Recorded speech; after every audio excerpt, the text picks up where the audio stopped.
I think I'm scared of everything going right in my life.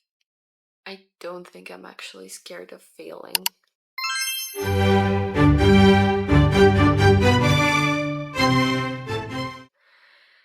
And I feel like I go into this loop of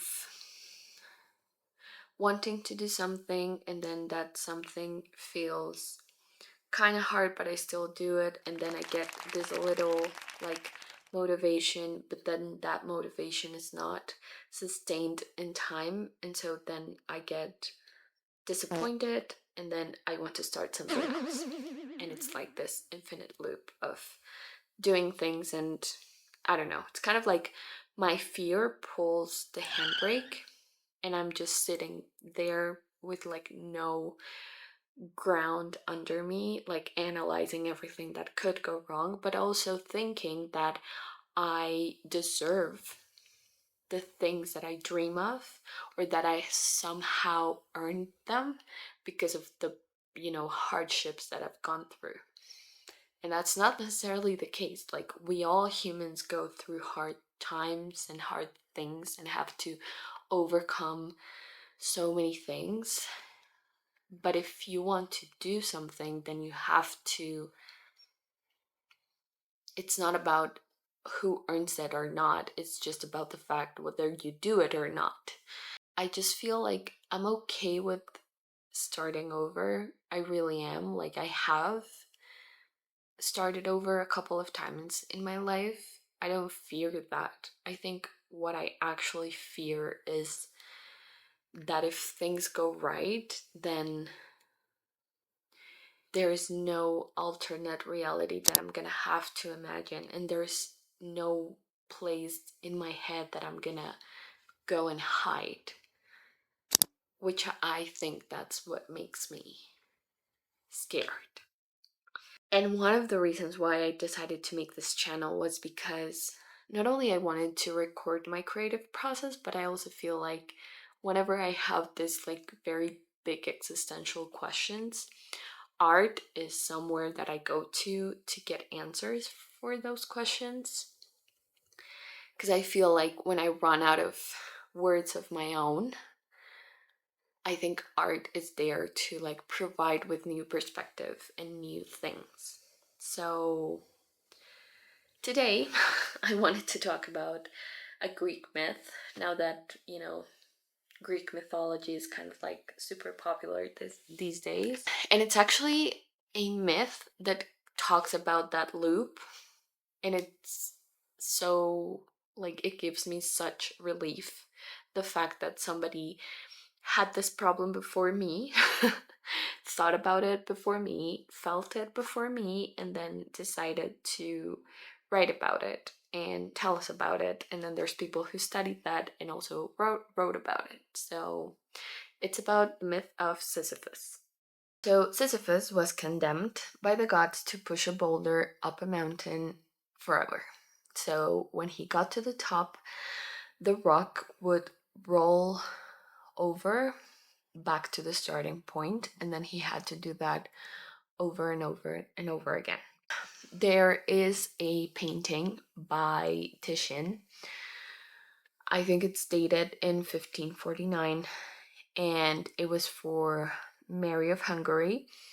It's part of these paintings about mythological punishments. Not only Sisyphus, but it was like Titius, I think that's his name in English, Axion, and Tantalus. I don't know if I'm pronouncing that correctly in English, I'm so sorry, but whatever. The way that Titian handles these paintings, it's kind of like he uses this dramatic light source, and it's kind of like not horrific, but like a little bit like kind of gives you that vibe of there's something kind of like horror happening. You see the profile of his body. He's carrying the rock up in his head, like above his head, and the background is kind of like very dark, very, you can't really see figures. There's like a couple of eyes at the bottom of the painting where you can see, I don't want to call them snakes, but they're kind of like this little animal like figurines, I don't know, that they're accompanying Sisyphus. That's sort of like near total absence of background is a choice, obviously, and it kind of gives the impression that Sisyphus has nowhere to look but the path, and he has his head like facing the ground, and he's carrying this rock, and it's kind of like Titian's composition traps his body in the task, and there's nothing else that he's doing. There's nowhere else that he can look, only the path and his feet, and I guess trying not to fall while carrying this huge rock. And it's kind of like the same way that, this internal loop doesn't let you see the next round or the next step. And I think here is what I wanted to talk about. I'm not very interested in talking about why the gods decided that Sisyphus deserved this punishment. I think the important part about this myth is that it's not about the fact that he's weak or that he's incapable. He is strong, and that is the reason why, Titian also, like, what while lighting up his body, it's like he's showing all of his muscles and like his physique, and it's kind of like not only this reference to like the Greeks and the Greek statues and all of that, but also like he's showing you that he's strong, that he's capable to push the rock all the way up. He can do that every single time, but the punishment, it's not about his capacity. The punishment is about the fact that finishing the task is not allowed to happen. And I think that's so important. I think that's the closest I feel, or like that's the closest thing to like actually understanding what that loop feels like. Because it's not that I cannot do the thing, it's that some somewhere along the way there's a part of me that has already decided that the top of the mountain is not where I want to land, but I haven't even got there. But I still have to do it in order to know, and then it it starts all over again. There is an essay by Albert Camus, and it's called The Myth of Sisyphus. And the question that he was asking, it's not how do you escape that loop? It's, is it possible to be at peace within the loop? So there is this quote at the end of the essay: one must imagine Sisyphus happy.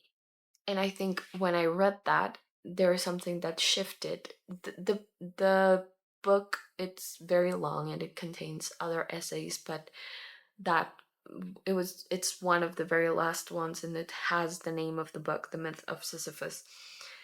And I mean, he's not saying, oh, you have to stop being afraid, or like the rock will eventually stay at the top, or like, oh, you don't have to push the rock all the way up. That's not what he's saying. What he's saying is that it's the fact that the gods never took away the ability for him to meet the rock. So it's his choice, because it's still a godly punishment, but it's his choice to go back and push the rock all the way up again, and to do that forever. Like, I'm gonna like say it with a lot of care, because there's a lot of readings about this myth, obviously, but for the purposes of this video, what I can read from what Camus says, it's that he makes the decision to go down and push it again. And there is no one else that can make that decision for him, as well as there's no one else that can make that decision for me. You know, that walk from the top of the mountain to the rock. And I think that is a very interesting, very beautiful metaphor to talk about, that the meaning of something is not handed to you. It's something that you have to find. Like the meaning of pushing the rock, it's not about how big the obstacle is. Like you're the only one with the power to decide what is the meaning behind doing that walk and push it that rock up the hill again. There's no one else that can do that for you. There's no one else that's gonna do the walk for you. Like, I know that I started talking about how sometimes I feel like I never finish things, but actually, I think it's a metaphor for everything. I don't think our life is necessarily like you achieve something and then your life is perfect. You're always gonna have something, like an obstacle to overcome. You're always in that loop of you're feeling great, you want to do something, then it's hard, you learn how to do it, and then maybe you finish, or then you have to start all over again, and it's like never ending. So I have no idea what this channel is going to become, and I wanted to talk about this because it is a personal search right now to like find meaning in the loops that I find myself in, and showing up for it and understanding that the meaning is within me and not for someone else to decide. And maybe the fear of succeeding never fully goes away, but there's also no one else that it's going to walk up that mountain for me. I have to do it myself. And that is a part that it's up to me to decide how I'm going to do it, how I'm going to push that rock to the top. For now, being focused in pushing the rock is everything that I need. And I don't need to look at the background. I don't need to look if it's a cute landscape. I don't need to know if I'm accompanied or not, if I'm supported or not. I just have to keep doing it. And I think that's so it just makes me feel a little bit relieved, to be honest. Because it means that even if I it's a never ending loop, at the end of the day the meaning of it's gonna be mine to determine. And I think that's very relieving because there's no one else that I can ask, so it means that I can decide it in my own terms. So yeah, um, thank you, Titian. Thank you, Albert Camus, for writing that phenomenal essay. And I'll see you in my next video.